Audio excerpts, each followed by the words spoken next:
अरे वो बॉलीवुड फिल्म लोगों इधर देखो मेरा बात तुम सुनो तुम लोगों को DDLJ दिलवाले दुल्हनिया ले जाएंगे शूट करना चाहिए तो करो कोई अदर जगह में करो वही केरला क्यों തേക്കപ്പെട്ട സുന്ദരി സത്യത്തിൽ ഈ സിനിമ നടക്കുന്നത് ഒരു തേക്കപ്പെട്ട യൂണിവേഴ്സിലാണ് ആ തേക്കപ്പെട്ട യൂണിവേഴ്സിലെ ഒരു തേക്കപ്പെട്ട കേരളത്തിലാണ് ഈ കഥ നടക്കുന്നത് ഞാൻ ഇനി അഭിപ്രായം കുടുംബത്തെ പറ്റി അല്ലടാ സത്യം ഇതേ ഒരു കഥാപാത്രം ഉണ്ടായിരുന്നല്ലോ ശാലിനി ഉണ്ണികൃഷ്ണൻ അതിന്റെ വേറെ വേർഷനാണ്. പക്ഷെ ഇത് റോം കോം ആയതുകൊണ്ട് അങ്ങനെ റൊമാൻസും കോമഡി പരിപാടിയൊക്കെ ആയിട്ട് പോണ് എന്ന് മാത്രം. നീ അപ്പൊ അങ്ങനെ ചെയ്തത് നന്നായി, ഇല്ലെങ്കിൽ ഈ കേസിൽ ഞാൻ ഒറ്റപ്പെട്ടു പോയി പറയാനില്ല. ഒരു പോസിറ്റീവ് കാര്യം എന്ന് പറയാനുള്ളത് അല്ലെ ഏക പോസിറ്റീവ് കാര്യം എന്ന് പറയാനുള്ളത് ഈ ഒരു ബ്യൂട്ടി ഓഫ് കേരള നമുക്ക് ബിഗ് സ്ക്രീനിൽ നല്ല രീതിക്ക് കാണാൻ പറ്റും ഈ സിനിമ. ഓർക്കണം, ഇത് ജാൻവിയുടെ കഥാപാത്രം 100% മലയാളിയാണ്. അപ്പോൾ ഇത് ഫസ്റ്റ് ജാൻവി വാ തുറന്നിട്ട് പറയുന്ന ആദ്യത്തെ ഡയലോഗ്, നിങ്ങൾ എന്തിനാ വന്നേ, നിങ്ങൾ എന്തിനാ വന്നേ.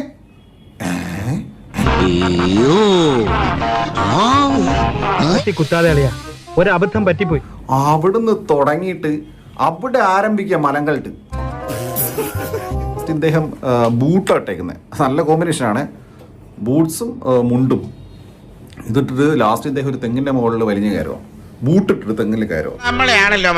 ഇതൊക്കെയാണ് ഈ പരം കരവാണം ഈ മണ്ണുണ്ണിയുടെ അതുപോലെ തന്നെ തെക്കപ്പെട്ട സുന്ദരി ദാമോദരൻ പിള്ളയുടെയും കഥ. അതിനിടയിൽ നമ്മളെ അത്രയ്ക്ക് മോശമായ പ്രാണനെ പറ്റി അത്രയ്ക്ക് മോശമല്ല, എന്നാലും വളരെ മോശം. അപ്പൊ ഇതാണ് ഞാനിത് ഇങ്ങനെ ഒരു ഓണപ്പടം എന്ന നിലയ്ക്ക് മലങ്കൾട്ടായിട്ട് രണ്ടര അടിച്ചിട്ട് കാണാൻ പറ്റിയ സാധനം. കാരണം എനിക്ക് അപ്പോഴേ തോന്നി കോമഡി പീസ ഈ പറം എന്ന് പറയുന്ന കക്ഷി അദ്ദേഹം കാണിച്ചു കൂട്ടുന്ന കാര്യങ്ങളും പിന്നെ ജാൻവിയുടെ ഡബിങ്.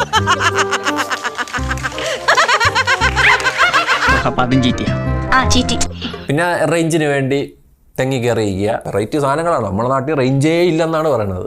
ഈ അറിവ് എവിടെ നിന്ന് കിട്ടി? പത്രത്തിൽ നിന്ന് അടിച്ചു മാറ്റിയതാ. ഇവിടെ കേരളമൊക്കെ വന്നിരുന്ന് എന്തെങ്കിലുമൊക്കെ ഒന്ന് കാണടേ. മോന് പറ്റും മുറച്ചിറക്കിന് പറ്റി കല്യാണം ഫിക്സ് ചെയ്ത് വെച്ചിട്ട് ഇവനെ കാണുമ്പോൾ കണ്ണ് തള്ളും. അത് ഞാൻ പറഞ്ഞില്ല, സിദ്ധാർത്ഥ മൽഹോത്രയുടെ ഒന്നും പറഞ്ഞിട്ട് കാര്യമില്ല, ആരായാലും കണ്ണ് തള്ളും. അപ്പം അങ്ങനെ അവനെ സൈഡിൽ വെച്ചിട്ട് ഇവൻ്റെ അടുത്ത് കൺഫ്യൂഷൻ.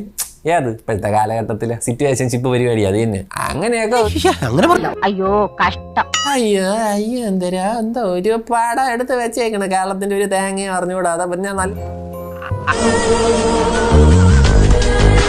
അവർക്ക് അറിഞ്ഞൂടാത്തൊരു കാണുമ്പോൾ ഇതാണ് കേരളം എന്ന് ചിന്തിക്കും. എന്തായാലും മറ്റേ കേരള ടൂറിസ്റ്റിനൊക്കെ കാട്ടിലും എൻ്റെ പൊന്നു മോനെ അതൊക്കെ വെച്ച് നോക്കുമ്പോൾ ഫാർ ബെറ്റർ. ഇതിന്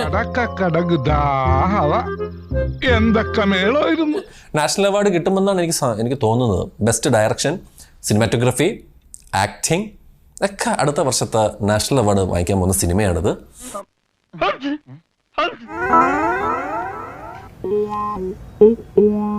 നന്നായിട്ട് തൽക്കാലം ഇത്രയും മതി. വരട്ടെ.